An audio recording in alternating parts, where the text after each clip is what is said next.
It's Friday, September 20th, 2019. Digital Trends Live is about to start. Here are some of the topics we'll be covering today. And the iPhone 11, the iPhone 11 Pro, and the iPhone 11 Pro Max are all available right now with huge crowds lining up worldwide. We'll give you some of the details you should know. And the advances being made in biomedical technology are incredible. And on the show, we'll be joined by Mike Graffio, the CEO of Fluidform, to talk about the development of a 3D printed heart. And since it's Friday, we'll also have Ken Young, the technology editor for Flipboard, stopping by for another segment of Tech Briefs, where we'll bring you up to date on the biggest tech stories of the week. And Ryan Juanita will be here for Between the Streams, where we'll cover the latest developments in the streaming TV wars, a $1 billion Big Bang offer, and the new Brad Pitt movie Ad Astra. All that and more on today's Digital Trends Live.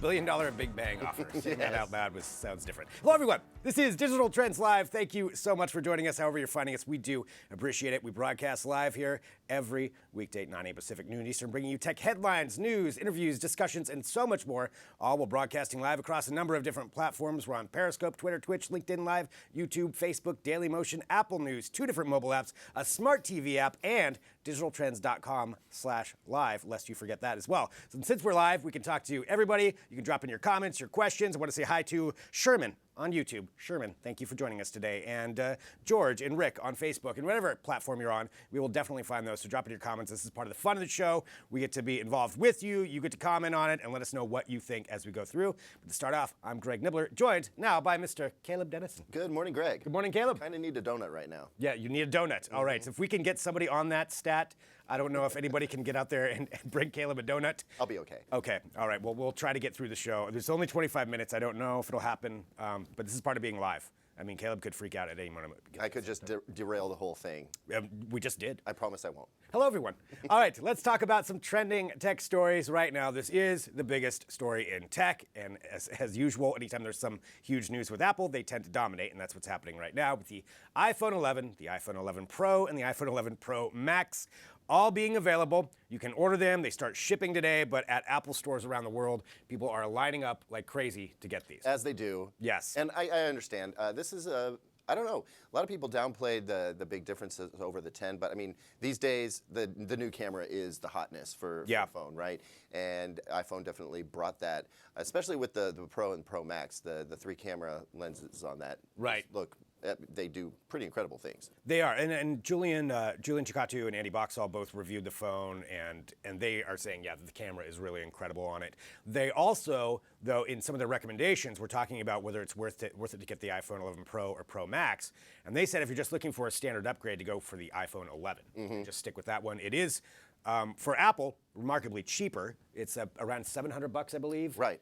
So kind of modeling after that iPhone XR. Well, yeah, and the other cool thing about this is now that there's a new model out, the prior models are less expensive. Right. You can still get an 8, which is still a great phone for less than ever before, and then the 10 and 10R.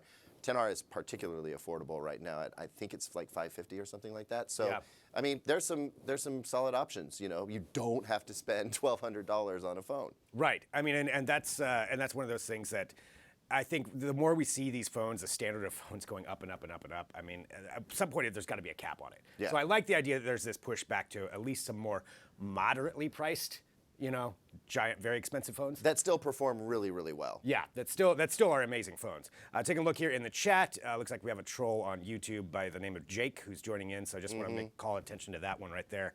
Just make sure we're aware of that. I think he's down at Area 51. But all right, let's continue on here talking about Apple. So again, Apple iPhones, and this is what's out right now. And so talking about it worldwide, there are people lining up everywhere for these phones. And I had a question, since we are interactive, it's Friday, I want to know what people think. Have you ever lined up for a phone before? Like lined up early, gone and done this to make sure that you get the brand new model when it does come out? Personally, I never have. I never have, and I never will. Never, ever, ever. It's just not worth it. You know?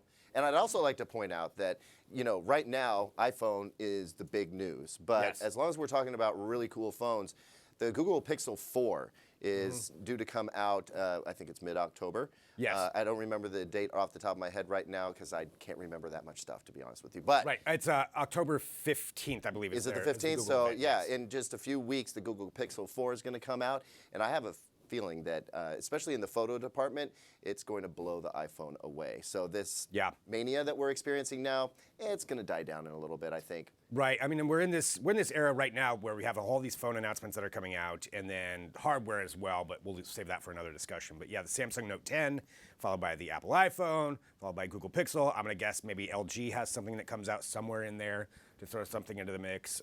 Yeah, it's a lot of competition going on for these. But what do you think? Would you line up for an iPhone? That's what people are doing worldwide. I want to know people's thoughts on it. We have a full guide too at Digital Trends, just laying down everything as far as how much they are, what you can do. Starting with the iPhone 11 64 gig at $700. So that's kind of the low end, going all the way up to an iPhone 11 Pro Max 512 gig for $1,450. Whew.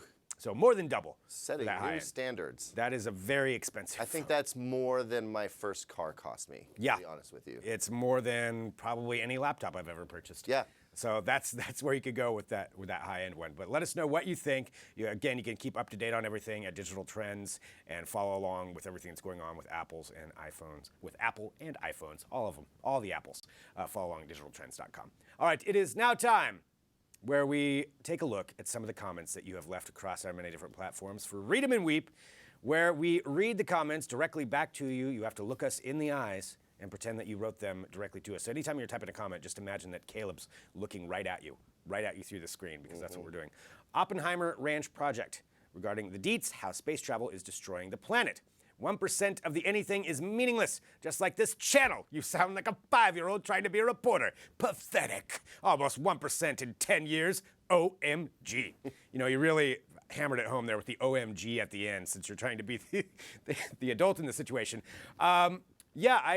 This particular video has been pretty funny. We have had Riley on here before talking about it, and people really are going after him on this one. Yeah, they are. Poor kid. And well, the thing is, it's not a 5-year-old kid. It's not. He's not. And 1% of the anything is meaningless. Whatever you're trying to convey there. Oppenheimer Ranch Project. Okay. With all that, it is something that we need to take a look at. It is something that we need to talk about. I think it's important, especially when we analyze how much more space travel is going to be a part of our lives, both the commercial side, industrial side, and exploration side. I think it's good to take a look at what's going on. Yeah. And how it affects things. And also, at least be aware of it. I mean, maybe Oppenheimer Ranch Project is a climate scientist and can speak to whether 1% truly is meaningless, but I don't like any percent of our ozone going away at this point. So I'm gonna have to go ahead and disagree with you there. Also, I mean, it's not all doom and gloom. I'll grant you that. It's not. But yeah. But it's important to look at. Back off. Also, I don't know. There's other people on that channel, yours truly included. So the entire channel is not stupid. I can promise you that. Also, if you're a climate scientist, using OMG at the end really doesn't hammer home your point quite as well as you might think it does. All right. Millennial climate scientist. Oppenheimer Ranch Project. Okay. James Pickett, no office, no problem. Seinfeld will stream on Netflix starting in 2021. Friends and The Office are both better than Seinfeld. No comparison. Wrong, James. Wrong. I'm sorry, that is incorrect. Seinfeld is the superior show out of those three. Well, I think guys like you and I would agree on that, definitely. Yes. But this is just such a perfect Facebook comment. It is. It's great. I want to know right now in the chat on whatever platform you're on, Friends, The Office, or Seinfeld, which one is the best show out of those? I do think it's crazy how much money they're all getting. We're going to be talking about that later on in the show. It's Seinfeld getting $500 million from Netflix. The Office, $500 million from HBO Max, or NBC. Peacock, I think, is going to have them. Yes. Peacock. And then Friends, I think $425 million for them. That's just crazy money. It is crazy money, and I don't know if we're shocked because we haven't had visibility into how much syndication goes for in the past. But it doesn't, those are big dollars. And let's face it, they're not exactly new, fresh shows. No. Seinfeld's last episode aired in 1998. They're crowd favorites, but people don't buy box sets of stuff anymore, right? So, I guess you got to have a place to watch these fan favorites. And, the only thing missing from this comment at the end is idiots.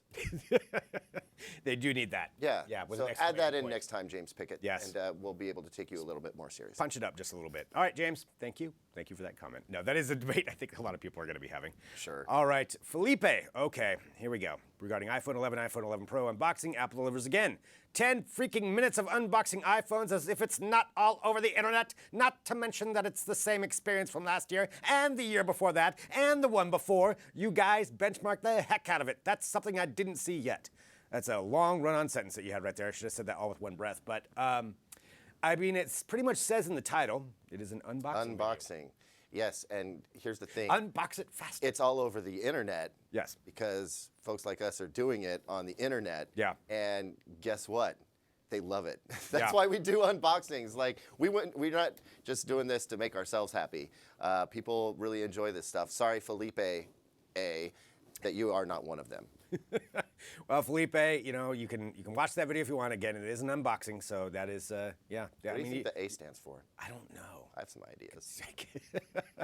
Felipe, thank you for that comment on YouTube. We really do appreciate all the comments. Yeah, we're having some fun here. Honestly, yeah. But I love engagement of any Yeah, kind. and that's Get why on this in is there. fun. We can take the comments with a grain of salt. We just give back a little bit. Tiger X966 regarding best TVs of IFA 2019. 5 models that blew us away. I'm surprised you did not mention the innovative Panasonic MegaCon Dual LED LCD with 1:1,000,000 contrast, great viewing angles, 1,000 nits in studio accurate colors. How could you miss that? I didn't miss it. It's not a TV. It's not a real thing. That's a prototype, and it's not going to market. I only cover TVs that people can actually buy in the best TVs category. So, sorry. No, I didn't miss it. It was there, and it was awesome. And it looks a lot like a lot of the other TVs I've seen before. And we've seen TVs with far more than 1,000 nits, and I don't know. Just sorry. Well, and that's a perfect explanation as to why we didn't talk about it. So Totally. I mean, kind of reasonable, right? it is. It's very reasonable. Tend to focus on the stuff that people can buy, Yeah. that people can actually put in their home, and that have been fully fleshed out and are available on the market. Yeah. All right. Well, thank you very much. Thank you for the comment, and that is our response to that. So, Alex, regarding how to transfer photos from your iPhone to a computer. Wow, an actual useful article. Well, I'll just take the compliment in that and say thank you. Thank you very much. I won't, because I'm reading the subtext here, and you're suggesting that there's a bunch of not useful articles out there. But perhaps they were going to other sites. And they're like, yeah. oh, I can't find anything useful. And then, oh my gosh, I went to Digital Trends Facebook page. This is a useful article. Thank you, Digital Trends. Thank you, Internet. Yeah. Looking at the positive side of it. Oh, well, thank you for that. Yes, that's what I'm trying to Somebody's do got to here. balance me out. Listen, Somebody's gotta do it. I get snarky with no donut. Yes, Getty needs his donut. I warned you. If we can please get security on this. All right, let's continue on with some more trending tech news topics. And we have a lot to talk about today, but this one is yet again Facebook in the news. And Facebook has been in for a lot of things this week, but this is one in particular that we're going to talk about, and it has to do with a new form of ad that you are going to start to see in your Facebook feed coming pretty soon, actually. They said this fall. So they're going to be incorporating more augmented reality ads into what you're going to see when you're scrolling through. And it's going to include such things as being able to try on makeup. You're going to be able to test video games. We'll kind of walk through some of this, but a new way that Facebook wants to reach you and engage you. Yeah, try on sunglasses. I mean, Right, sunglasses, yeah. This is the type of thing that could change commerce, at actual retail outlets, but the fact that you can do it with your phone at home, Yeah. I think is actually pretty cool. I agree. I read the headline and I was like, huh, so what? But then I looked into it a little bit further and I was like, no, I get it. This is Right. cool. And there's an example too. So this is all you would have to do is turn on the front of your phone, and then you can scroll through, and it would read you, and then be able to try on the makeup. That's just one aspect, like you said, sunglasses, clothes. I love the sunglasses thing because you try on sunglasses at the store and the mirror is like this big and you got the tag dangling down in front of your nose. It's just one of the least sexy things somebody can do in public. And so, yeah, I like this idea. Yeah, it's pretty cool, and this is, again, what they're incorporating in. YouTube was already doing something along these lines. Google, we see incorporating more AR, and there's kind of an example, too, just of some of the different types of ads. They can put on different toppings on the burger and look at cars, and that's part of the video game one, so you can actually test out the video game when you're scrolling through. That's going to be dangerous for me. And then yeah, the market side of things. So lots of different ways that you can interact and engage with the advertisements. And I'm a fan of augmented reality, so I'm a fan of more of this, and the more it's going to get incorporated in. You see Google doing it. Once everybody starts doing it, I guess we'll have to figure out if it's a little bit overwhelming. But that's the way things are going, and that's the way all these companies are going to This fall, does doesn't fall start on Monday? Yeah, pretty soon. I don't think they gave an actual date. It's hard to know. It's going to start rolling out. If there is an actual date, I apologize, I don't have it. But I think it's just like, this is something that we're going to be doing. Right. So they announced it in a post yesterday. Yeah. And I imagine that's it's probably coming pretty soon. Yeah. So yeah, talking about YouTube already adopting them. Oh, they're also going to have video poll ads. So this is something that we're going to be seeing a lot more of as well. So there's like a Vans ad right there, but you'll be able to, so you play the game, engage in that. I think that's great for advertising if you have a little game that you can engage in. Some of the things, though, that we might be seeing in relation to the poll side in particular is with the political cycle that we're in next year, you're going to see some really in-depth ads, I think, rolling out incorporating this. That's where we're going to see a big boom in this. Yeah, how's Facebook going to use the information it gathers from you as you're interacting with these things to tailor your Facebook experience, to target you with certain ads? Yeah. I think that's what I'm most interested about this, is how Facebook is going to use it, because we know that it loves harvesting data about its users, us, and using that to its advantage. Yeah. So the Facebook experience in general, I think, is going to change as a result just of this AR deployment and the higher interactivity that we're getting out of it. Yeah, they're trying to find out new ways to keep you on there. I mean, not that they have too big of a concern, but the numbers are different than they were, and so they're going to find out more ways to engage you and keep getting those business dollars. Keelan, yay! Just what I wanted, a new form of ads. Yeah, I mean that's how it's going to be coming out. But I mean, at least these ones, I guess that's the question. Do you want just tons of ads that are just plain and you don't have to engage with them, but they're always there, or do you want more targeted, personal ads, ads that are targeted to you personally, that are more engaging, but there's less of them? I mean, if the ads are going to be there one way or another, shouldn't they suck a little bit less? I'd prefer, a better ad experience if I'm going to have to go through it one way or the other. It's a free platform, so you have to have some ads. Yeah. I mean, that's just how it is. I mean, everybody needs advertising dollars to keep these things going, unless you go to a strictly pay model. I don't think anybody's going to pay for Facebook. No. Not right now. So that's something we have to deal with. But yeah, I guess that's it. If there's less of them, I will take the more targeted ones. Let's see, can we test a Digital Trends Live AR where we put ourselves next to Greg? I like that idea. Jake, thanks for tuning in. And whatever platform you're watching on, we do appreciate that, Jake. That's nice. Yeah, where it could just like dub in. Yeah. Dub in somebody else next to Just deep fake my face with whatever it is. Yes, yeah, That deep would fake be it onto amazing. Caleb. Oh, I like this. Okay, somebody get on that. Surely somebody at Digital Trends can figure that out. Oh my gosh. Yeah, we need to have that happen. All right, so again, take a look there. That's what Facebook is going to be doing with their augmented reality ads. You'll be seeing more of that showing up on your Facebook feed. Let us know what you think. You can read more about it at digitaltrends.com. Something else in the news. If you're in Virginia, you're really in a good spot when it comes for drone deliveries. And they've been the testing ground for a lot of these things, and now we have word of a new partnership from Google. So Google has Wing, that's their drone delivery platform that they've been testing out all over the place. I think in Australia you can use it, I believe in Perth, if I have that right. But now they're going to be testing out shipping packages for Walgreens and FedEx in certain Virginia communities. And this is real. This is something they're going to be bringing out. You're going to be able to order. Nobody knows how much it's going to be yet, but there's going to be 22,000 residents that live in Christiansburg, Virginia, that can sign up to be part of this trial service. I've got a couple of thoughts here. One is, why is Virginia getting all the cool stuff? I don't know. Do you realize that Virginia is one of 3 test markets for that new KFC chicken sandwich that has donuts for the bun? I wondered what was the underlying issue here. Well, I mean, donuts, yes, obviously. But donuts, no, clearly. I mean, they're one of the test markets. I'm like, why Virginia for that particular sandwich? I'm not entirely sure, why Virginia is what's going to be. And now this, which I am, look, I'm not excited about the notion of drone delivery. I think there's a lot that's cool about it. But I am worried about what it's going to sound like. Like when you have a high density of these drones that are delivering packages, that loud, super loud. She ordered a bottle of water. Okay, that's a good one. Couldn't you have put something else in that box? What was that all about? Anyway. You know what? And it's bad enough that it's non-recyclable plastic. But anyway, no, I wonder about the noise. That loud mosquito buzzing type sound. Yep. I'm worried a little bit about the drone noise pollution happening here. So Yeah, on one this is hand, used a lot. I think it's a really great idea to get things where they need to go quickly and with less of a carbon footprint, I would assume. Maybe it takes less energy to charge up a drone than fuel Than drive a big car. truck that Yeah. is going all over the place. But I'm a little concerned about the noise of the situation. I agree. The noise thing is something that will be a concern because with that many propellers on that thing is probably pretty noisy. And that's showcasing how it actually works. So it actually drops it down, you pick it off, and they've got boxes that are designed specifically for it. Looks like you can do a return that way as well. I believe that so, last yeah. shot was the gentleman the putting FedEx it thing. on the hook and then it, reeled it up and took Yeah. off. That's kind of fun. That's cool.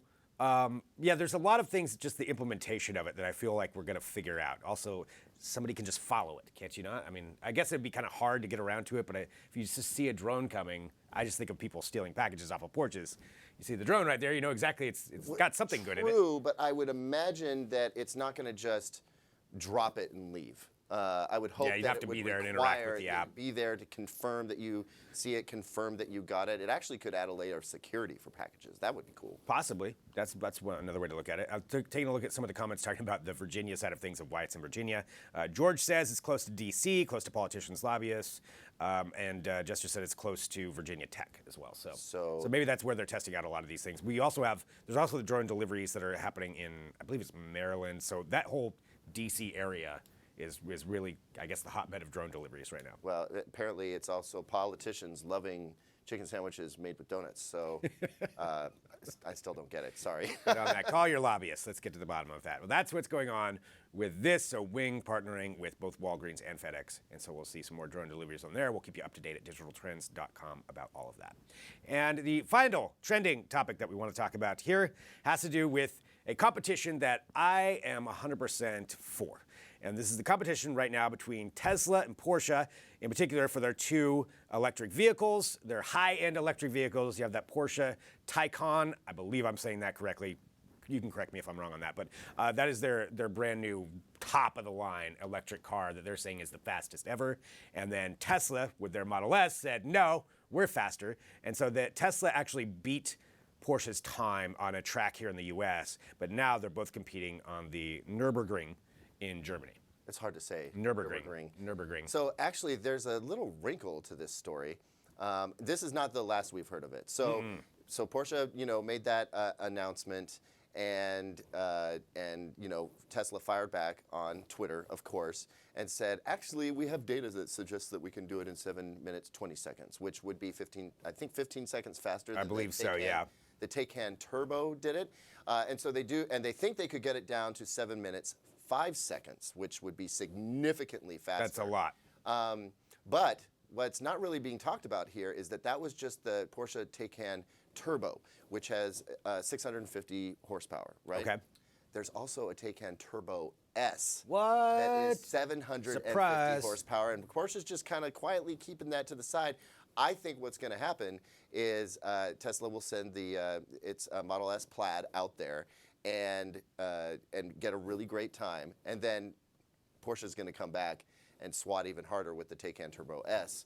Much more powerful car, and maybe, I don't know, this tit for tat match could go on for a while, but I love it. I think it's very cool that we're showing off just how sporty these electric vehicles can really be. Real competitors, real contenders. I'm sure you've seen some of the YouTube videos where dude goes out in a stripped down P90D Tesla and absolutely obliterates people on the drag strip. I would, however, like to see this be a little bit more balanced out. Like, a lot of the time trial completion time would be due to the driver itself, right? That's funny. You brought that up right as George just brought that up on Facebook too. Yeah. I mean, it comes down to, I would like the same driver to do the same ring test right, on both of back to back several times. Yeah.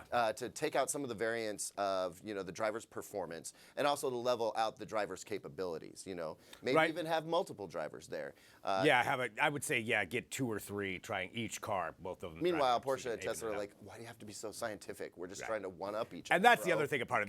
That's why it's just fun, because you see this with Tesla, obviously, being in the ring for electric vehicles, but Porsche now, and you see Ford getting into it, and once you have things like this where they're competing for these fast times, that really cements electric vehicles as the future, which I think is good.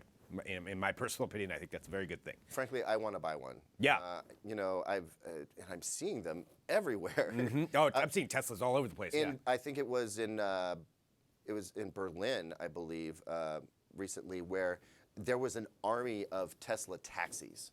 Wow. Taxis, right? Well, that's part of the future of what Tesla is going Yeah. for too, is to eventually, once they institute that autonomous vehicle aspects to it, to where you could just send your car out to go pick up rides and you get paid for it. And partially pay for your Tesla through that. That's one of the things down the road that Elon Musk wants to do with that. Yeah, which Yeah. is a clever idea. Yeah. But I just There's a lot of Ubers and Lyfts here in Portland too that are Teslas. Yeah. That I've ridden in. So yeah, it's interesting, but I love the idea of them fostering this competition, have fun with it, showcase the technology, and overall it's great marketing for both of them. Yep. I'm sure both teams are stoking this along to make sure that it stays at the forefront. So it's interesting, it's fun, and you can read more about it at digitaltrends.com. And I know we need to move on. We need to talk about some other topics. We have some great guests coming in. We have Sarah Pressler who's going to be joining us for our work-life segment, which is something that we do every other week here, talking about work and the experience and some of the decisions you have to make. And today we're going to be talking about how do you get recommendations. I mean, we all need them, especially if you're starting off for a new job or you're looking for a job, or you go down LinkedIn and you're like, I need some more recommendations. How do you ask for that? We're going to cover some of that today. But before we get to our next topics, I want to say thank you, Caleb Dennison. Thank you, Greg Nibbler. Always it's been fun. a pleasure. Yeah. Yes, always a good time here. Check out Caleb and I on Trends with Benefits, the podcast you can download right now wherever you get podcasts. So go there and download that. Coming up next, though, we have Luke Dormel, who's going to be joining us to talk about talking about future tech. Especially, this is a way to maybe remove more carbon dioxide from the air than a tree can. And I'm going to let him really get into it and explain the actual properties of it better, but we're going to be doing that next. Stick around. I see a lot of people joining us here today. This is a lot of fun. Let's have some fun. Let's learn about technology, and we'll be back here in a minute with more Digital Trends Live.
Welcome back to Digital Trends Live. Thank you for joining us. Of course, drop in your comments, your questions as we go throughout the show. This is interactive. Whenever you're watching this, you can always tune in at 9 a.m. Pacific, noon Eastern, every weekday, and that way you can join in the live conversation that we get to have. I'm Greg Nibbler. Joining us right now, we have Luke Dormel. Hello, Luke. Hello, sir.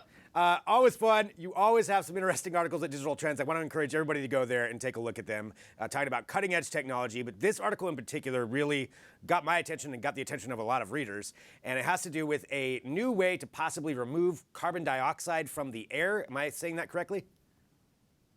Yeah, absolutely. So my understanding of it is obviously a lot of people are concerned about greenhouse gases. Carbon dioxide is the sort of the biggest culprit in this in terms of climate change. Of course, a lot of people are concerned about how much CO2 we pump into the air, but we've also sort of simultaneously with this, there's the problem of how do you remove some of the CO2 that is already in the air. This is a process which is carried out naturally by trees, but an AI company in Texas called Hypergiant has come up with quite an interesting technology, which they just announced this week. And it's an algae-based bioreactor. And the idea is that essentially it can carry out a very similar thing to trees in terms of being able to suck CO2 out of the air, but this relatively small machine, which is about 3 foot by 3 foot and then about 7 foot tall, can apparently work as well as 400 trees, or about an acre of trees, in terms of its efficiency. So it's a pretty exciting announcement. Yeah, that is a really small space. 3 by 3 by 7, I think, is what you just said as far as the size of it. And so, also, just of note, I believe you said algae, so the UK version algae also is over here, the US version. I apologize. No, you don't need to. You're saying it correctly, probably. But yeah, so that's what it's full of. So do they grow this in it, and then they just put it out there? How do the mechanics work? How does the technology work on this? Yeah, absolutely. So I should say that, I mean, this week they have announced the technology. They're apparently in talks with, I suppose, kind of early stages in terms of talking to the companies that they're going to be providing this to. They're talking about maybe this being a solution which could be used in sort of smart cities, or corporations could sort of buy this, and it's something that's small enough that could be used I suppose, kind of within office blocks and that sort of thing. So they haven't actually shown off the technology yet. The reason I was covering this, apart from the fact that it is climate change is obviously something everyone is concerned about, is because there's an interesting artificial intelligence integration here. So it's an algae bioreactor. As I say, algae turns out to be a very, very efficient sort of photosynthesis tool. So it has sort of the algae in it, and then it uses artificial intelligence to monitor the light input and the temperature and the pH balance and the incoming CO2, and it converts that then into biomass, which can then be used later on to sort of create fuels or oils or plastics or fertilizers, or a sort of a high protein paste. And so in that way it can then be recycled. So that is sort of what they have announced in terms of kind of how this thing works. The idea of an algae-based bioreactor is something that has been explored for quite a long time.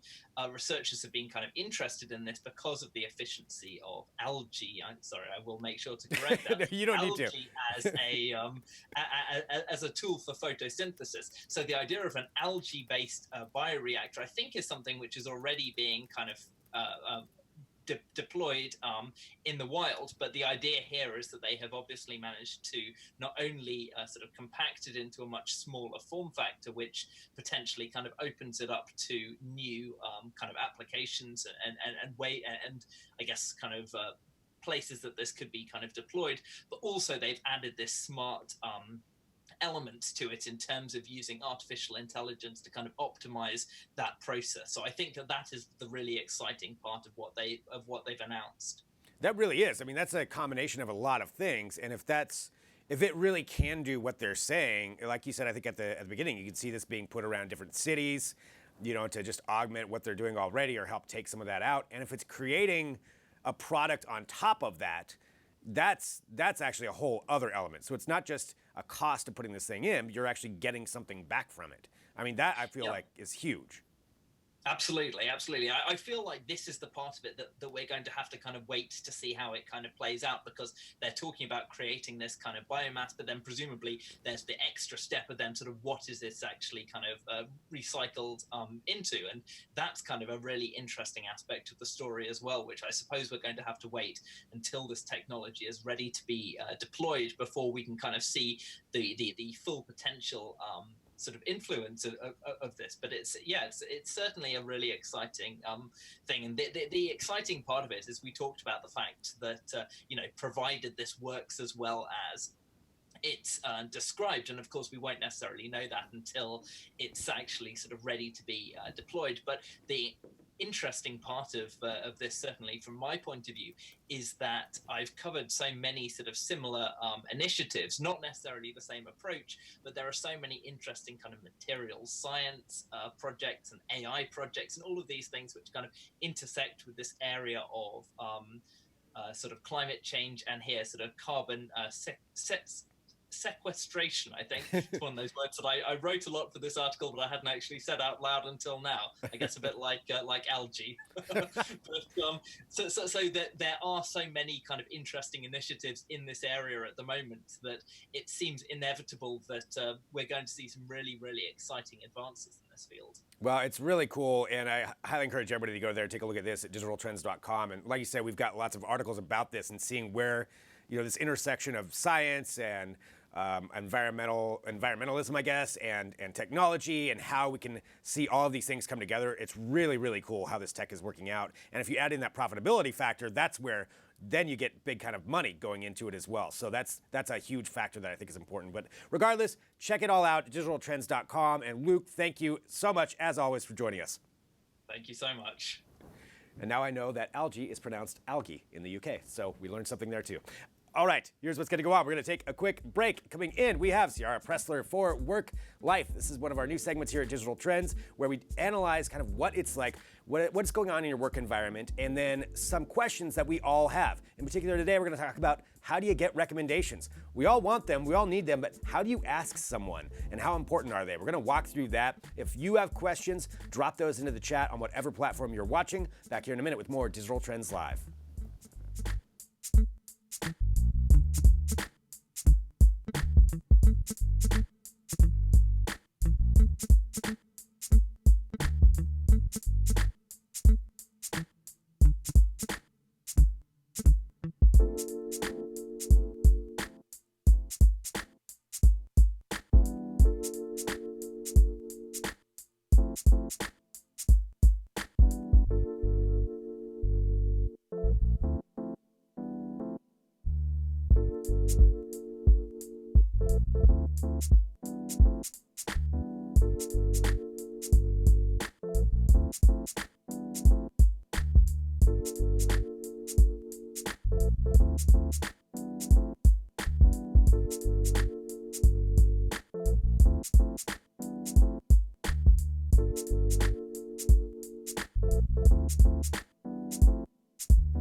Welcome back to Digital Trends Live. Again, thank you everyone for joining us. We broadcast live every weekday, but we have a segment right now that we really love bringing to you, and it's called Work Life, and it's kind of analyzing that work-life balance and questions that we all have, specific ones, and we get to get those answered right here. I'm Greg Nibbler, joined now by Ciara Pressler.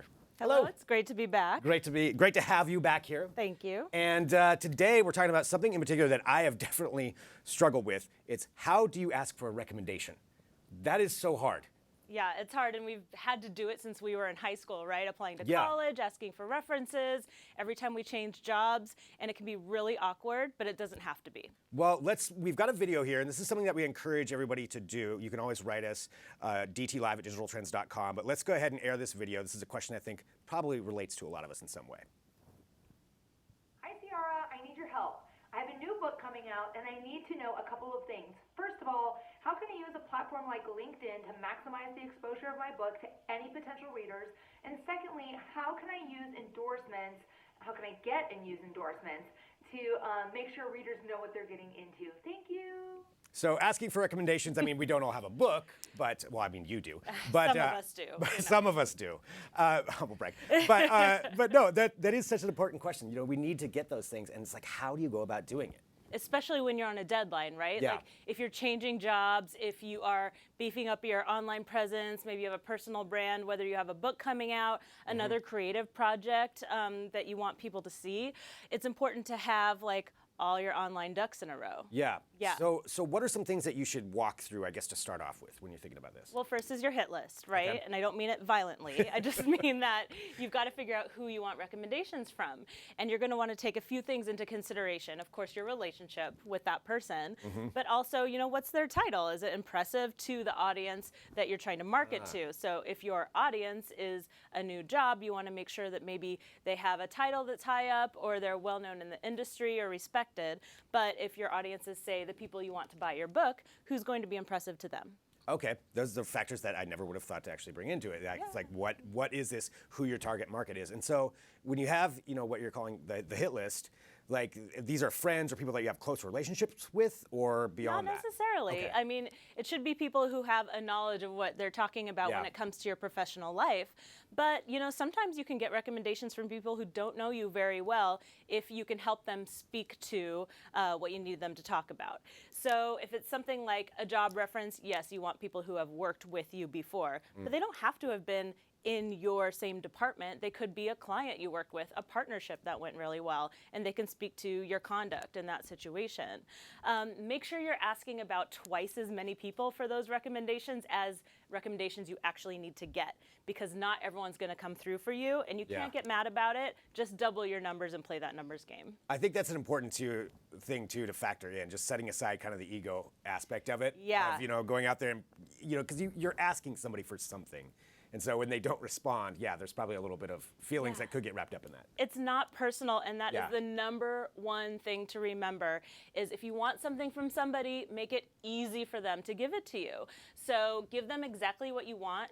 In some cases, you can just write it for them and ask them to tweak it and make it their own voice, or tell them what you want them to speak to exactly, and give them a deadline. Tell them how soon you need it, and it better not be later today. You know, if it's a letter of recommendation, give them a month. If it's an endorsement of your book, send a chapter. They don't need to read the whole thing, but send them a chapter and ask them for 2 or 3 lines within a couple of weeks. Okay, so give them something easy, an easy framework to get that back to you. Exactly. And you said double the amount of asks for however many you want. Yeah, and then follow up. When you ask people, don't expect them to necessarily remember and have it at the top of their to-do list.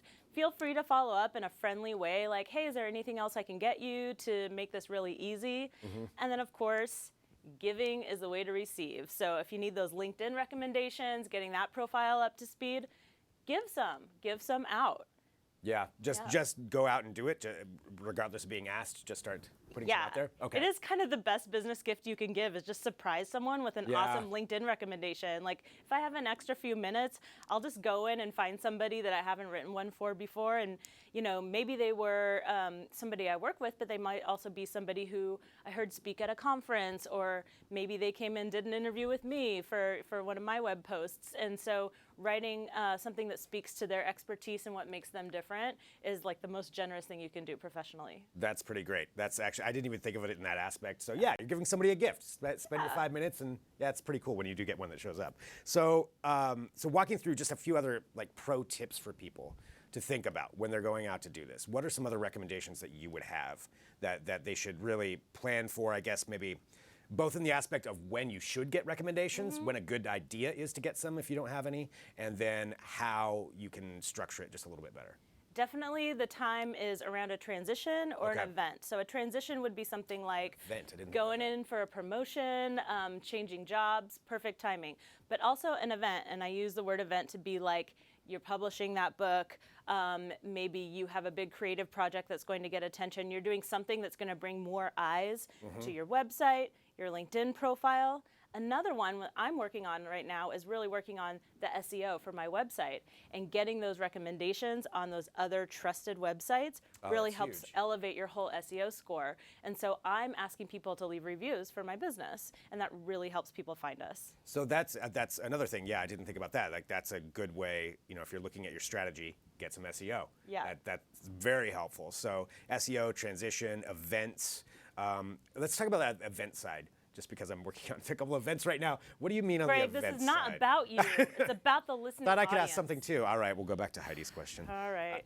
No, for events, I mean, if it's an actual physical event party, you could also get some great testimonials there, you know? Don't even wait. Get out your iPhone, take a video, and let people tell you what's so great about it. You can edit it together and market the next event that much better. Perfect. All right. I just got some recommendations right there.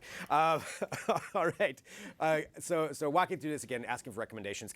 I want to ask one more question too, and just where you mentioned that go out and give some recommendations to people to help get some. What would you say is a good guideline or template for doing that? Yeah, I mean, you don't need to be long-winded, and it's not a dissertation. You know, it's not about making you sound good. It's about making the other person sound good. Okay. So just write 2 or 3 sentences, highlighting the thing that makes them extraordinary or unique. Try not to be too specific, like this XYZ project, because you want recommendations that you can repurpose in different places. I will use a LinkedIn recommendation with the person's permission on my website, maybe on a piece of marketing material. So make sure it's broad enough to appeal to different people, but it's specific enough to your relationship. Gotcha. So yeah, broad enough that way they can apply it to what they need. Exactly. Going forward. All right. These are some great ideas on just how to do that. Any final advice that you have for people out there who are looking to ask for recommendations? Yeah, don't be shy. This is time to like toot your own horn and be your most baddest self. And so go out there and talk to the people who know how awesome you are and ask them to say so in writing. Perfect. Well, I will be doing that. I'm going to test this out later on today. Yeah, don't Greg, be shy. I will give you a recommendation if you ask. That's really what I was angling That for this easy. whole time. So success for me. Hopefully for everybody else out there as well. And Ciara, where else can people follow along with everything you do? I want to make sure that we get that out there for everybody every time we do these segments. Yes, all my pro tips are online at pregamehq.com and pregamemagazine.com, and we are on the socials. I am at the Mayoress on all the social platforms. So please connect, follow, and send your questions. I'd love to answer them. And that is a big thing, yeah. So every time we have these segments, send in your questions. If you want to send in a video, send in like a 20-second video of yourself asking it, or just write it if you prefer that way. And that way we can get these in here and have Ciara answer them live on Digital Trends Live. Thank you so much. Thank you. As always, and thank you everybody for tuning into Digital Trends Live. It is always fun having these conversations with you. And since we're live, we get to be interactive. You can drop in your comments, your questions as we go throughout the show. And we have a lot more coming up. We do have Ken Young from Flipboard. He's going to be on for Tech Briefs, which is one of our favorite segments here at Digital Trends, where we catch you up to date on the big tech stories coming up. Next, though, we have Mike Graffio from Fluid Form, the CEO of Fluid Form. And this is a company in the biomedical technology industry. We're talking about 3D printing organs. I mean, it's pretty amazing stuff. We're going to get into that here. All that and more coming up on Digital Trends Live.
This is Digital Trends Live. Again, thank you for joining our show. So we're live every weekday. Go ahead and hit that subscribe button on whatever platform you're on. That way you get the notifications when we do go live and you get to be part of the conversations that we get to have here. And we love keeping you up to date on what's going on in the world of technology. I'm Greg Nibbler, and in particular, biomedical technology is something that we catch up a lot on, and we see some really amazing developments that are going on in that. And we have somebody who's going to talk to us right now, very much at the cutting edge of this. We have Mike Graffio, CEO of Fluidform. Thank you so much for joining us. Good morning, Greg. It's great to be here. This is such an exciting time for the advancements, I guess, that we're seeing with technology and the combination of the medical field. And I want to get into talking about everything that you guys are doing there. But can we get just a little bit of a background on what Fluidform is and maybe what problems it's trying to solve? Absolutely. So Fluidform is a tech company that was formed to make a new way of 3D printing available, a technique called fresh printing. What fresh printing lets you do is 3D print a whole bunch of new materials that previously were never available before to the 3D printing world. So 3D printing's always been pretty good with plastics and metals. We allow you to 3D print all sorts of materials that normally start off soft, things like silicone or epoxy, or in the biologics case, things like collagen and cells. That's a lot that you just described right there on how you're able to actually do that. So can we walk through some of the process of how that actually works? Sure, absolutely. For your viewers who are probably pretty familiar with 3D printing, it's easiest to think of it like moving a hot glue gun kind of around in left, right, and up and down. And what we do is we rely on the same kind of movement, but instead of doing that in air where the layers that you've laid down have to firm up really quickly, we 3D print into special kinds of gels that let you print soft materials that don't cure fast. So something like a silicone, which might take 24 to 48 hours to cure, can be printed inside of our gels and allowed to cure on its own time frame without sort of forming a puddle. That's the way we give shape to liquid things, hence the name Fluidform. Well, we're taking a look right now at the video that's on the screen right now is showcasing a heart valve, which that is amazing. I mean, that's kind of the dream, right? To be able to print new organs would seem like it would solve a lot of problems to be able to do that. Can you walk through how you were able to do that and what this process looks like? Because it's just such an incredible thing to think about. Absolutely. Actually, I have one of those right here with me. This is one of our collagen heart valves from my co-founders. And what this does, I'll kind of give you a view on it here. What we've done here is to take a liquid collagen, okay, and that's a material that starts off literally like a liquid inside of a syringe. That syringe is on a 3D printer and it's lowered down into a gel that we manufacture, a product called Life Support. That gel then is where we print the collagen. So the collagen goes into that gel environment, it's held in place and can't move around. And then what we do is we make that shape and then cure the collagen inside of the gel. That gives it the shape and the valve function. What my co-founders and colleagues who are using this technique at Carnegie Mellon were able to do was the first group to ever 3D print a heart valve and then show it working, which is what you saw in that video.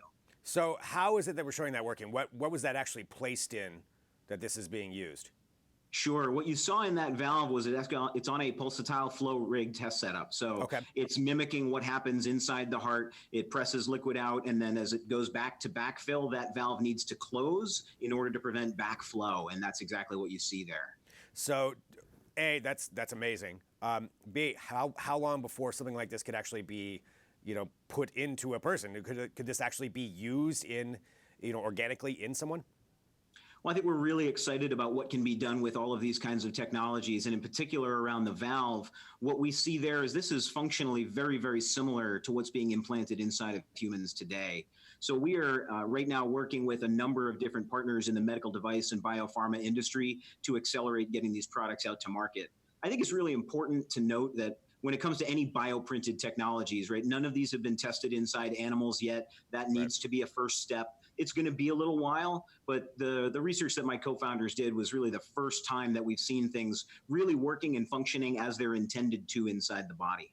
Where do you think the possibilities are going forward? Because clearly, like you said, you have to do some testing on this. I guess I kind of want to get a time frame of what you think that is, but also what are some of the other possibilities, if this is successful, that you could work on? Sure. When it comes to something like the heart valve, typically those are very large trials and something that takes several years, 3, 4, 5 years. We don't want to commit to a timeline just yet, only because it's really important to set kind of realistic expectations.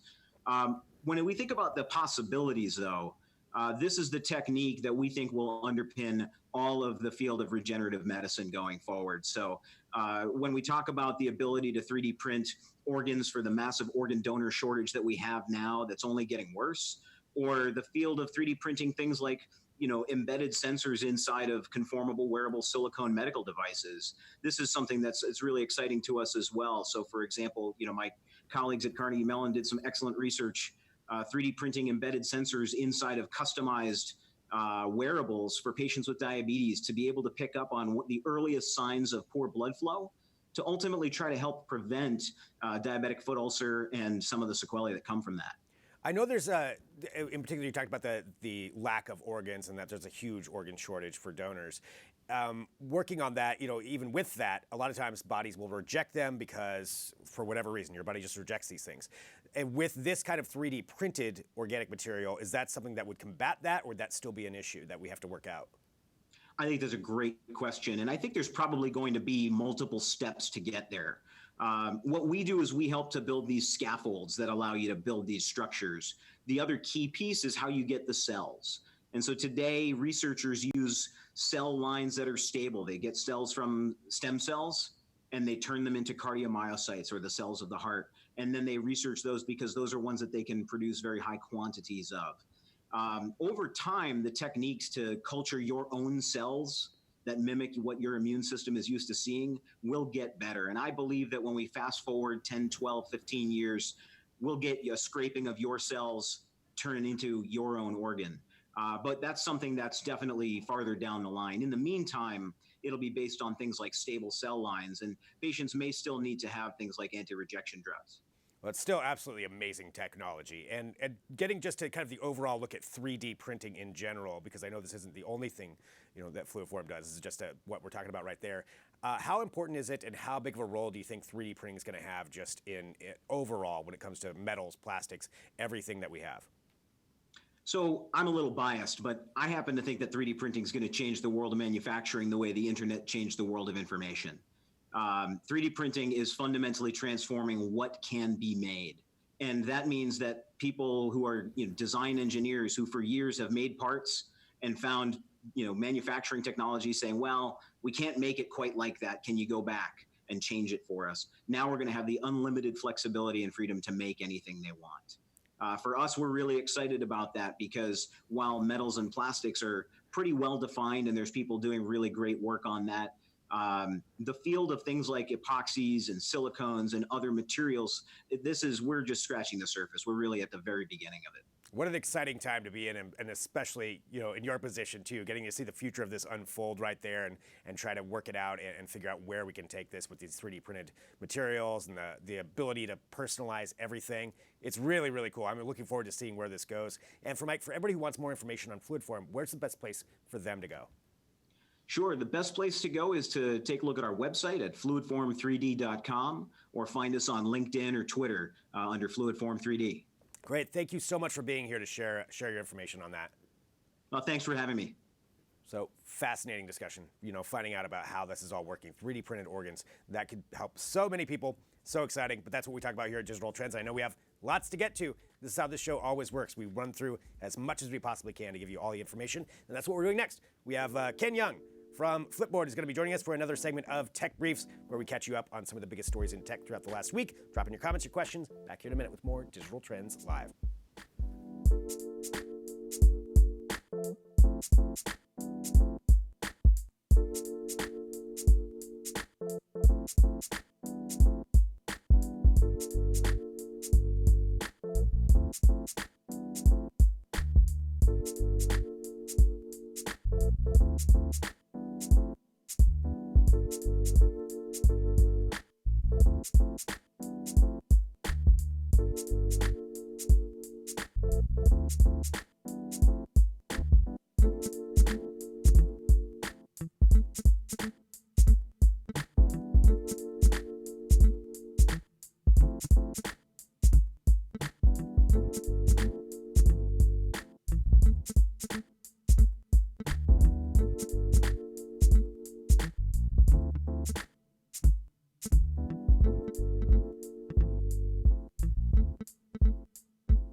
This is Digital Trends Live. Thanks for joining us. It is Friday. I'm Greg Nibbler, which means it is time for another edition of Tech Briefs. We have Ken Young from Flipboard joining us right now. Ken, hello. Hey, Greg, nice to see you. Good Time to for a fun-filled week. Yeah, exactly. Another week, a whole lot of stories to cover. We're going to try to get you as much information as we can in about 10 minutes. So let's start off with this, the TV streaming wars. I feel like we talk about it almost every other week, but there is so much going on with it. There's always some new developments and some pretty big ones this week. One of them being NBC Universal, which we knew they were going to be having a streaming service, came out with the name of their service. It's going to be called Peacock. Interesting name. I mean, it is the logo, but I don't know if I feel like saying, I'm going to go watch something on Peacock. That feels kind of weird. But nonetheless, that is the name of the streaming service. And a few different things in association with that is how much that syndicated content is going to be brought back for all of these services. And so we've got a few different things in the news about that. Seinfeld going to Netflix for $500 million. HBO Max paying up to $1 billion for Big Bang Theory. And then, of course, Friends, just a paltry $425 million. So huge deals, huge things going on in this. What are your thoughts about all these?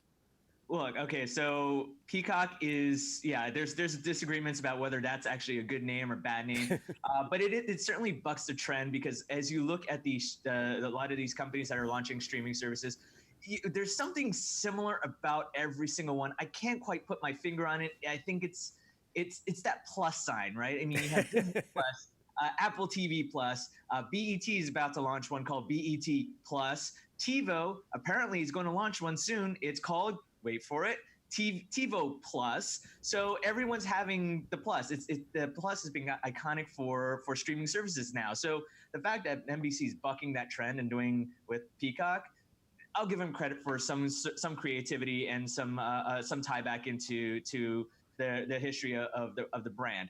But you're right. Like NBC's Peacock will have NBC Universal's Peacock will have, I believe, 15,000 hours of programming, including they're going to bring back original reboots of Battlestar Galactica and even Saved by the Bell. So, I mean, the latter one I'm kind of very interested in because anyone who kind of grew up back in the 80s and 90s enjoys, Saved by the Bell. So I'm kind of interested to see what happens there.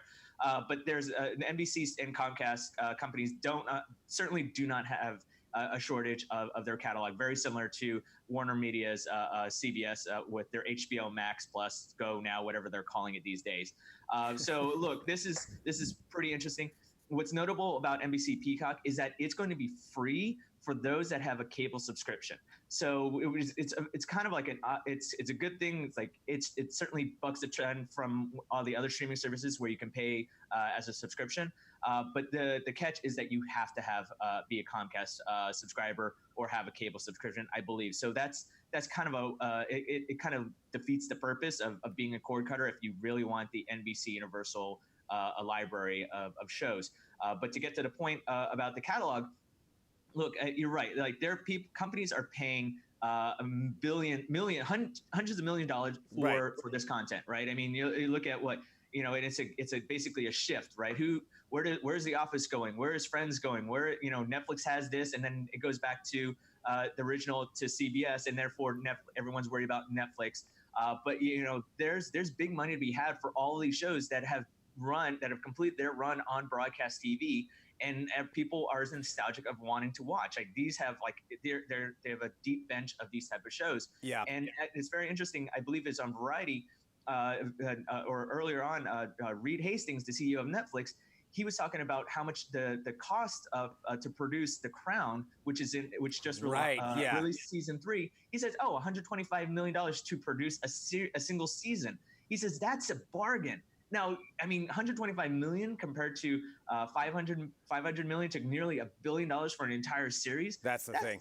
That's a pretty decent deal. I mean, obviously when you factor in the whole thing, but look, all these companies, Apple, Disney, Netflix, and so on and so forth, will wind up paying a huge amount of money for to produce all this money. So all these companies are going to have a massive war chest. So I wouldn't be surprised to see, things like, Doctor Who, being sold for like more than $1 billion to Netflix or Amazon Prime or whoever. I think Doctor Who's already going to be on Peacock, if I remember right.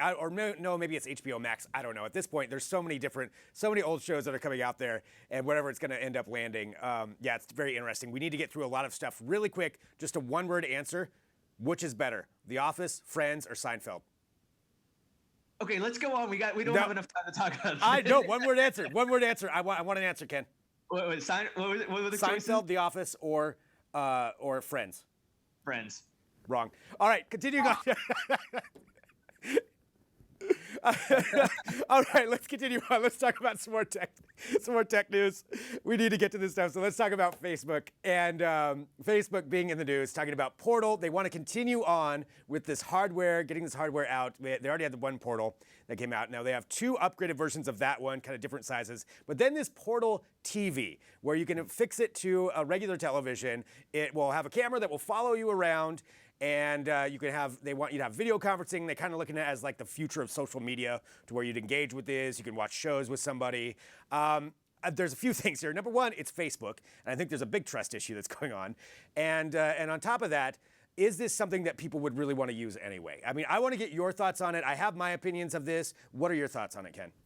Okay, so what could possibly go wrong with Facebook? I mean, this is certainly a sound company. But seriously, I mean, the fact that the TV is the biggest screen in your home, hands down. I mean, this is the gathering place, and every tech company has sought that wants to enter the home entertainment space or kind of do the IoT smart home space.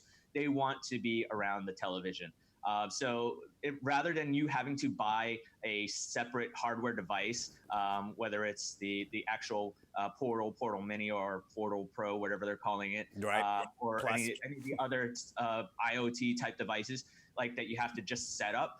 This is actually going to be simpler. Like, you don't actually need the hardware because you're already familiar with the hardware. All you need is this little camera device that attaches via HDMI. And then what you do is you authenticate with your Facebook login, which is everyone's so comfortable doing. And then you just log in. Then by then you can contact anybody, communicate with your friends and family through Facebook Messenger and WhatsApp. What's notable about this whole thing now is that you're able to do Facebook with Messenger and WhatsApp, but WhatsApp's the only service that allows end-to-end encryption. So right now you're kind of like, if you really want to add that trust factor, then you might as well do WhatsApp to communicate with people through your Portal or your Portal TV. Now this Portal TV, I mean, it's cheap. It's like about $149 if I remember correctly. I believe so, yeah. Yeah, and it's very similar to Microsoft Connect, but it brings together what Facebook seems to have done very well, and I haven't heard any poor reviews about their technology, is that it allows you to focus on the individuals, as opposed to just like, if you have a picture next to you, it's going to recognize that as a human being. It's going to recognize who you are. It's going to be able to follow you around. So that way you don't have to worry about, I'm moving off to the side. Okay, hold on, you're out of frame, come back. Like, the camera will know where you are. So it kind of keeps that experience seamless. So that's always a good thing. But again, it's like, do you really want this?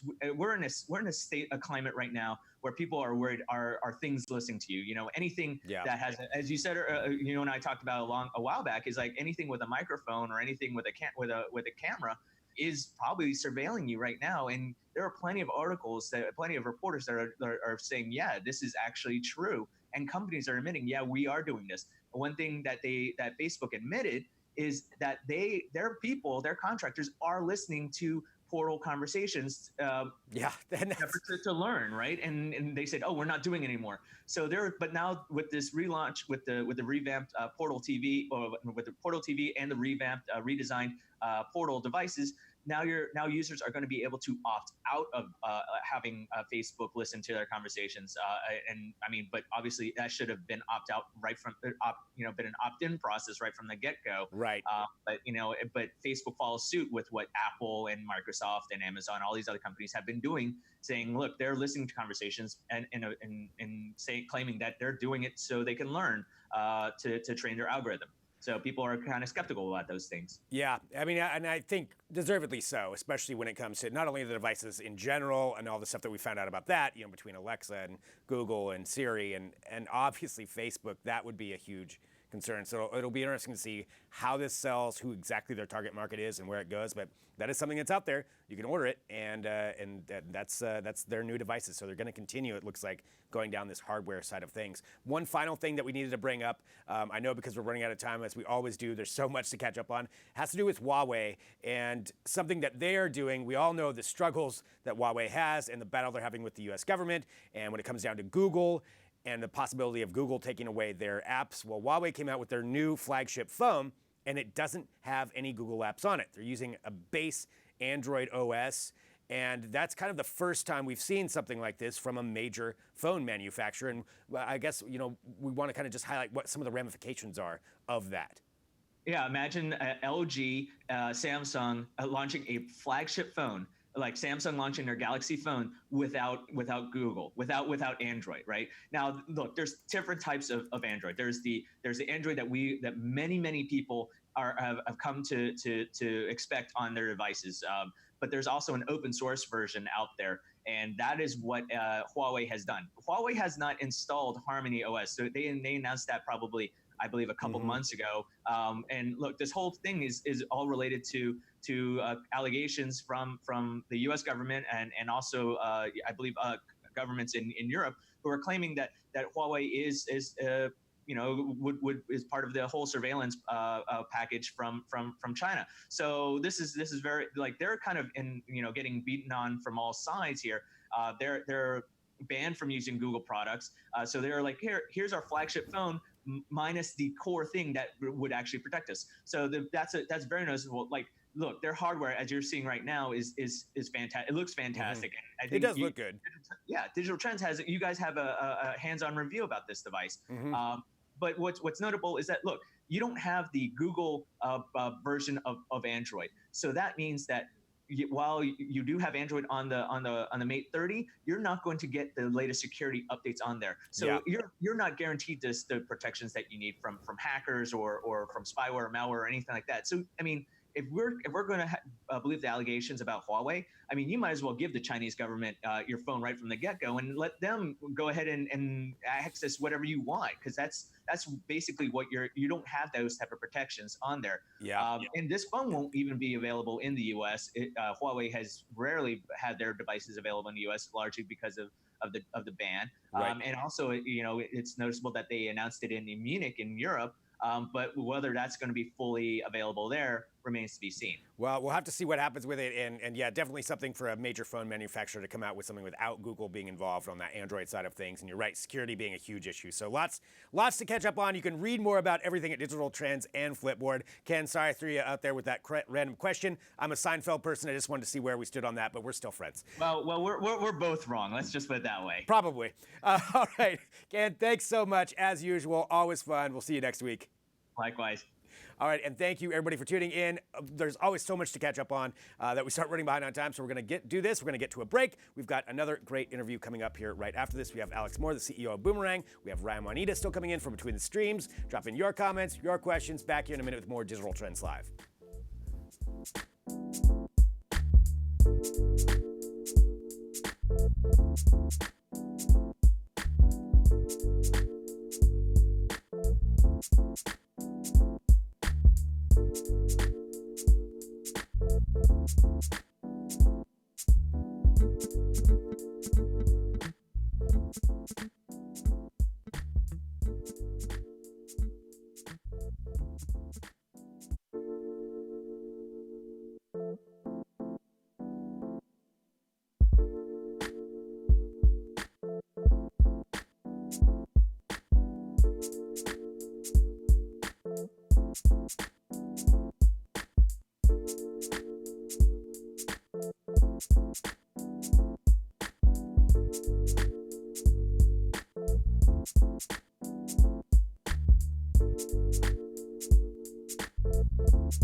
This is Digital Trends Live. I'm Greg Nibbler. Thank you for joining us. We broadcast live every weekday, keeping you up to date on everything that's going on in the world of technology and also having interesting interviews with people who are working in technology and working on ways to help our lives. If you are like me, your inbox, no matter what email platform you're on, is ridiculously full. It takes a lot of time to manage it, and sometimes it can get quite frustrating. I think we're going to talk about some ways that maybe we can make that a little bit better. And joining us, we have Alex Moore, who's the CEO of Boomerang. Alex, thank you for being here. Morning, Greg. Thanks for having me. So let's give everybody a little bit of a background on what Boomerang is, and we'll get into some of these particular problems that you're trying to solve. Great. Yeah. So Boomerang is we build email productivity software that goes right inside your Gmail or your Outlook window and adds features that help you supercharge your email experience. So some of the things that we've built include snoozing email. We were the first to do that back in 2010. Pausing email so you can make email stop coming in until you're ready for it. Scheduling email to send later, tracking emails to see if they get responses, a whole bunch of other awesome things like that. So that's great. So it's a plugin, and you mentioned that it works on Outlook or Gmail. I'm assuming Apple products as well. So how does that exactly work? So you plug it in, and then what does it do for you? What's that experience like? Yeah, exactly. So it just sits right inside your Gmail or your Outlook window. So you open Gmail just like you always would. And when you open an email, there are extra buttons up there, or there are extra features as you're composing an email, like a little bar that tells you whether or not you're likely to get a response as you write it in real time. So it's really it doesn't really change the experience, from it's not like you're going to a totally different world, right? You're still where you were, where you were, but better. I want to talk about that feature that you just mentioned, the likelihood that you're going to get a response. How is it analyzing that, and what are the properties of that? It's using artificial intelligence trained on. So we have the world's largest database of messages where people said, "Hey, let me know if I don't get a response to this message." And so we trained some machine learning algorithms on that corpus to say, "Hey, what are the factors that actually affect your likelihood of getting a response?" And so it turns out the most likely thing is your email may be too complex. It doesn't matter if it's long, as long as you keep it simple enough for people to understand. If you go up to like a 12th grade or college reading level, your likelihood of getting a response declines dramatically over third grade, which is actually optimal. I'm not sure what that says about us as a society. Yeah. So essentially dumb them down. That's what we're talking about. Slim them down. Yeah, dumb them down a little bit. I mean, it makes sense, right? People are busy. They don't have a lot of time to pour over the email and say, even if they wanted to, people that don't have time to read it and say, okay, what are they trying to get at here? You need to make it clear. Right. Well, okay, that's really interesting. Now I want to install it just to see what I'm writing, whether it's going too far the other way. I don't know. But talking about some of the different features, what are some of the other things that it can help do? Yeah, so you can pause your email. You can say, don't deliver any email to my inbox until I'm ready for it, or don't give me an email this morning. I'm in the middle of trying to get something done. Don't deliver email until 1 p.m. unless it's from my boss. You can schedule meetings in one email. You can say, hey, here's my availability. And even if your calendar changes in between when you send the email and when they open it, it's always up to date. It's a whole bunch of really cool stuff like that. Plus what's new today, which is Insights. Yeah, I want to talk about that. So this just released, actually, I believe, wherever you're watching this. I mean, it just released. So yeah, let's talk about Boomerang Insights and what exactly that brings to the table. So one of our favorite things to do when we're trying to figure out what we should build next is to go do field studies. So we get very nice people to let us sit behind them and just watch them use their email, which may not sound like a lot of fun to you, but is really, really awesome to me. As we built more cool stuff, and to give credit, Microsoft and Google have also built more cool stuff over the past 5 years. We've kind of seen that when we go to do a field study, it used to be, okay, here's some problems that nobody knows how to solve. Let's work on them. And now we spend a lot more time saying, okay, here are the things that are in Gmail or Outlook or in Boomerang that are already there, but you don't know exist, and you don't know how to use them yet. So let's teach you how to use the product. So Insights is kind of based off that. It's an attempt to analyze your inbox data, figure out how often are you checking email, what kind of emails are you sending, what are how much email you receive is the graph that's scrolling down there now. And then basically personalize that advice for folks to say, okay, cool, it looks like you're checking email too often, or maybe just right, or maybe you should be more, polite in your emails, or maybe you should, use the search function more to find stuff instead of using so many folders because it looks like it's not working for you. That is very valuable right there. Just thinking about that just in general of how you organize things, because that's something we could probably all use some help with. looking at it, just some of the issues, maybe we can walk through what some typical issues are that people have with their email as far as either that politeness factor or responding in the right time. How do you ascertain all of that? Number one is probably just people get distracted too much by their emails. They get a notification, they go look at it, they do something with that email, then they click back to their inboxes and they see 100 new email, well, not 100, 15 new emails, and then they're clicking through those, and then they're clicking through those, and then 10 minutes later they're like, oh, what was I doing again? Oh, I don't remember. So that's probably the thing that we've noticed the most in internal testing is just people aren't aware of how often they go through and look at their email and how many times they, were doing something else and then clicked into their email. A couple of the other ones, we talked a little bit about getting organized. A lot of folks still use gigantic foldering systems, and it's really tough to operate that way because there's a lot of the times a message could fit in 2 or 3 different folders. And so when you're trying to find it, you go to one of the folders, it's not there. You go to another one of the folders, it's not there. With search getting so powerful over the past decade or so, that's really usually not the best way to work anymore. It made sense 10 years ago or maybe 15 years ago, but it doesn't today. So that's definitely something. Search is something that I utilize quite a bit. I want to ask you a question too, just about email. You mentioned that people get distracted. You go and you start writing one. Do you find it better to just, if you're in an email, to do the reply right then, wherever you are, or to set aside for a specific time to do that? Depends. I try to do both. I'm not. One of the things that I learned from running this report on myself is I'm not a saint either. But I try to respond if I've got the email open and I can go ahead and take care of it. I try to do that because otherwise you have to think about it again. Yeah. But if it's going to take a while, I do try to save it for later and try to schedule the times to do the 15 emails that are going to take a little bit of time. Try to get them done in one batch.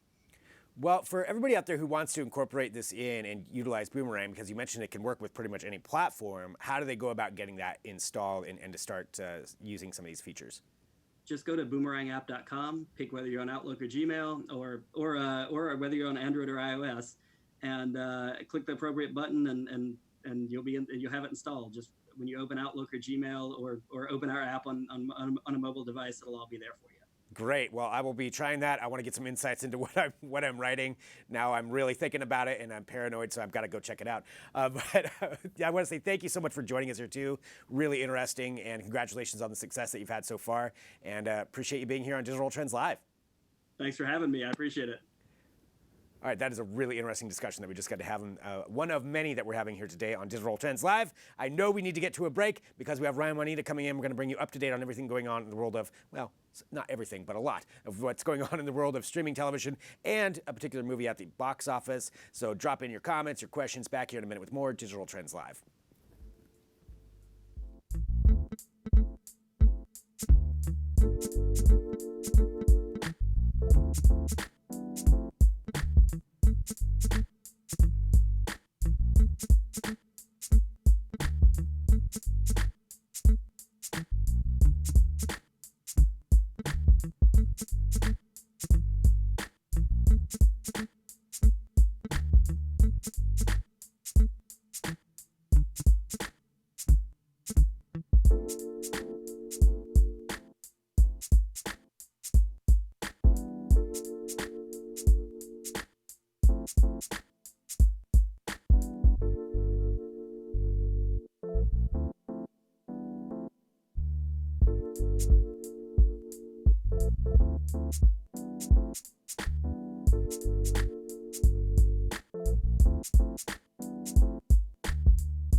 Welcome back to Digital Trends Live. We are always working just like Mr. Ryan Juanita here, keeping you up to date on what's going on in technology, including movies and entertainment, streaming wars, all of that stuff we're going to talk about right now here on Digital Trends Live, because it's time for Between the Streams.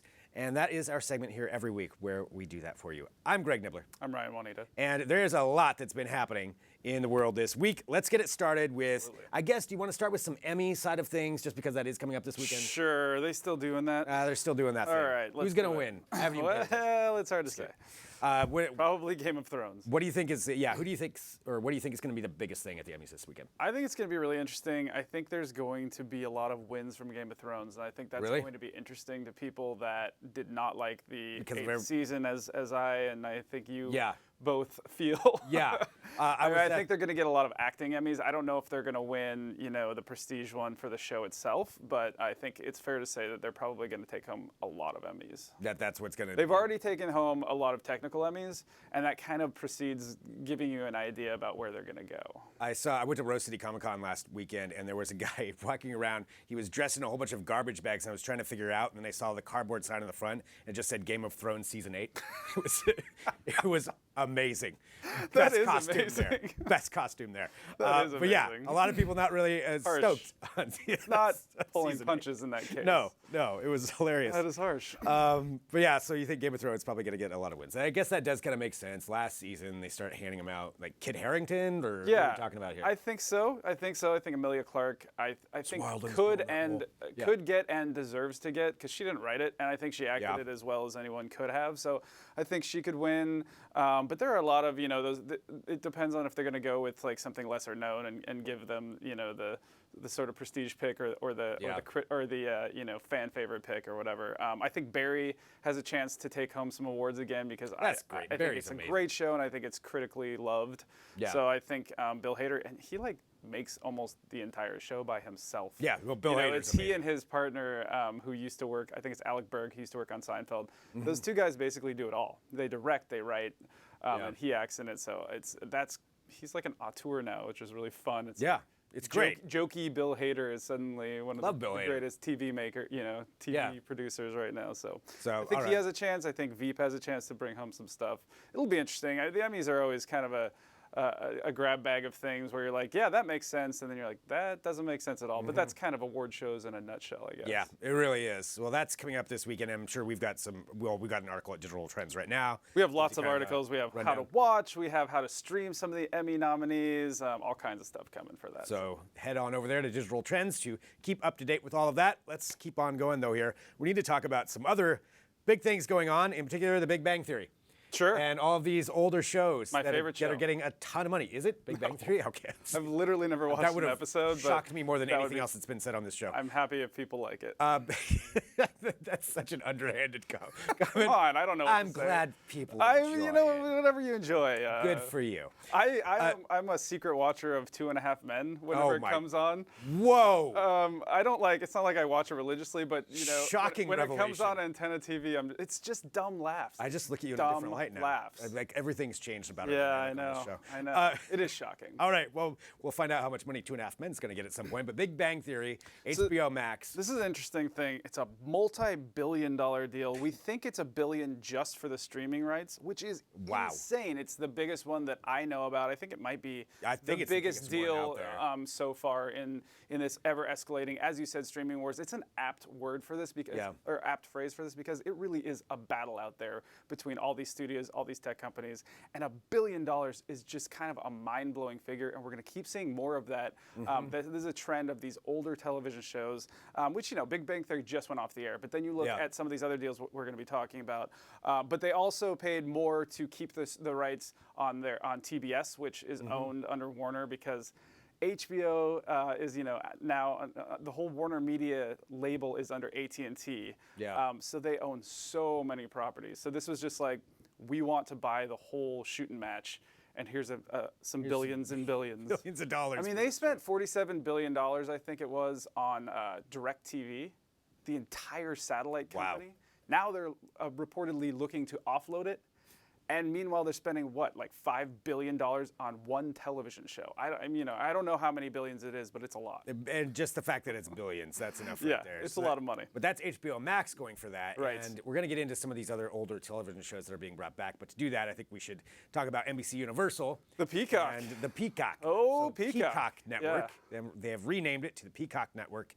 And that is what their streaming service is going to be. It's coming out sometime next year. And they announced some of the programming that they're going to have and some of the different things that they're going to be able to bring to the table. Yeah. Of note, that Seinfeld one that they advertise on there, that's actually not going to be on there now. No, it's not. This is their own advertisement, too. $500 million to Netflix. To Netflix, which Hulu bought it for $100. So here's where we're at. Okay. Hulu bought Seinfeld a few years back for $130 to $150 million. Now, Netflix had to pay $500 million for 4 years, I believe, of exclusive streaming rights to Seinfeld. And why did they do that? A desperation move because they lost Friends, which is going to Warner Media, not NBC, and The Office. Friends goes to Warner in 2020. Again, that's AT&T, HBO Max. And then The Office is going to Peacock. Peacock, in 2021. And they spent $425 million or something on The Office. So we're talking about so much money. Billions of dollars Billions being of changed dollars. for shows that haven't been on the air, some of them for 10, 15, 20 years. Seinfeld's last episode was 1998. 21 years. Yeah, that's the last time it was on. So that's Yeah. But this is kind of what we're seeing. All So- of these networks trying to do that to bring in these shows, these binge-watchable shows. Yeah, and it's interesting what Peacock is doing because we didn't think much of this service when it started to come out. It said it was going to be ad-based. Now it looks like it's going to be either an ad or a full-on subscription commercial-free, similar to a Hulu model. But speaking of Hulu, Hulu is going to start losing more shows in the next 4 years. They're going to keep a lot of the shows they have now from other networks because of those deals. But Hulu used to be, it's a lot of business here, but Hulu used to be owned by Comcast, Fox, and and Disney. Now Disney owns Fox, so they own 66% of Hulu, and they bought out Comcast. So now Disney owns Hulu outright, and I'm sure Comcast, which owns NBC, is not going to want to give Hulu that many shows because they're pushing the Peacock. So, that sounded weird. They're pushing Peacock, their streaming service. But for later. But Peacock's interesting because it's kind of looks like it's going to be built around basically comfort food TV. And I wrote a little op-ed about Yeah, that's this. what I wanted to talk about. So what they're going to have: The Office, Parks and Rec, Brooklyn Nine-Nine, Cheers, Frasier, Will and Grace, as well as King of Queens and House.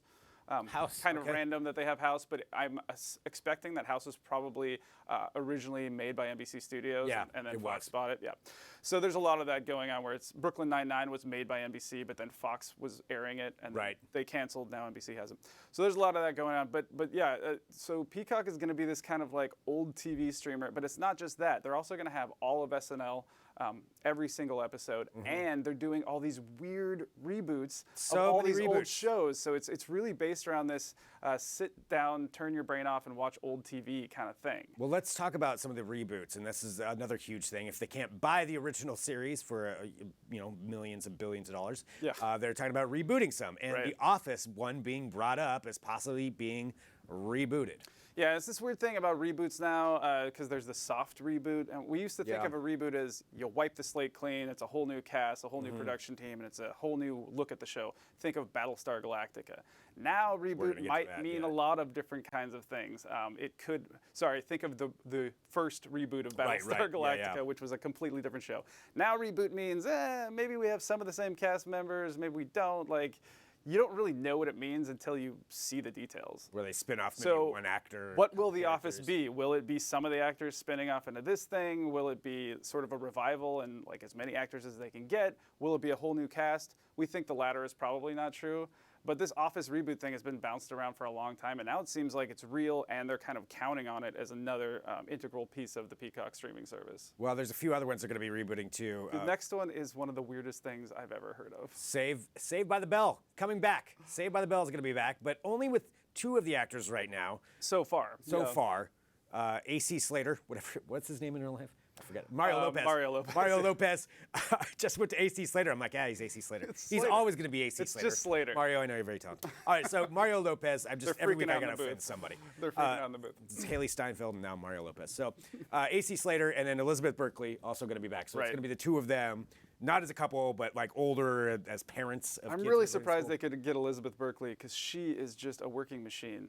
She's I in every TV show. literally physically saw her last weekend, and I didn't get the chance to interview her. And then the next day this came. That was a little bit of a joke at her expense. I haven't seen her in something for a while. That's sorry.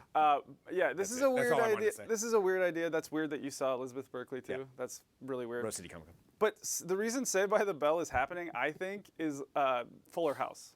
Just look at Fuller House. Okay. How could Fuller House possibly work? For when it was running, it was like one of the most popular shows at the time. Right. Which is mind-blowing. People love the nostalgia factor.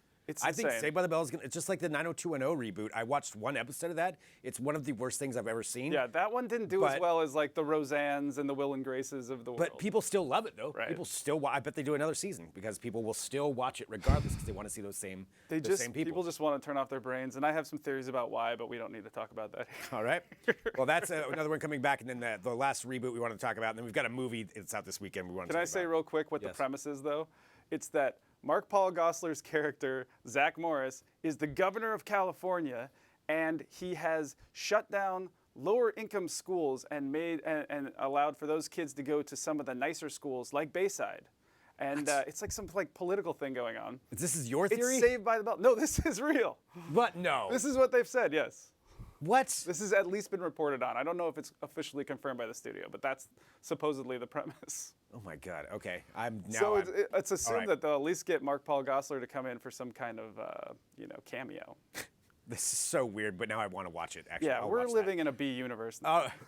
It shifted about a little while ago. Yeah, all right, we're on the wrong track. The last one, Battlestar Galactica, they are talking about rebooting that for another version. Of course, there's the original 70s version, there's the version from the early 2000s, and then now this newer version that could come out. Yeah, and here's where that confusion about what reboot means comes into play because it's the Mr. Robot creator who is doing it, and he has come out and said, we're not doing a full-on new thing like the original BSG reboot.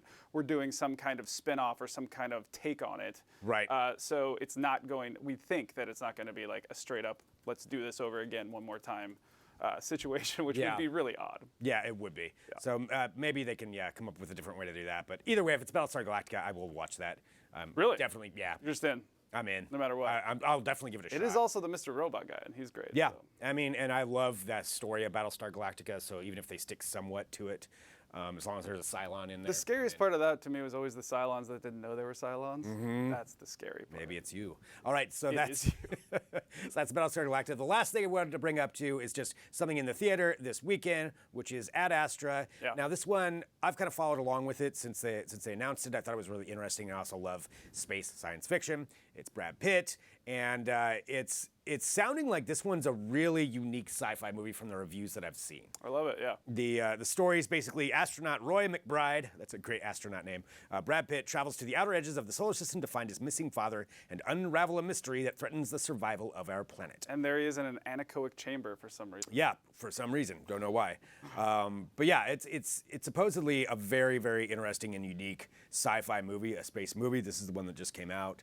Again, it's out this weekend. I'm looking forward to checking this out. Yeah, it kind of, you may have been following it. For me, it kind of snuck up on me. I didn't hear a lot about it, and then all of a sudden it was getting good reviews. It seems to be getting good reviews now. Not stellar, but pretty good. I didn't mean that as a pun, but it's getting pretty good reviews.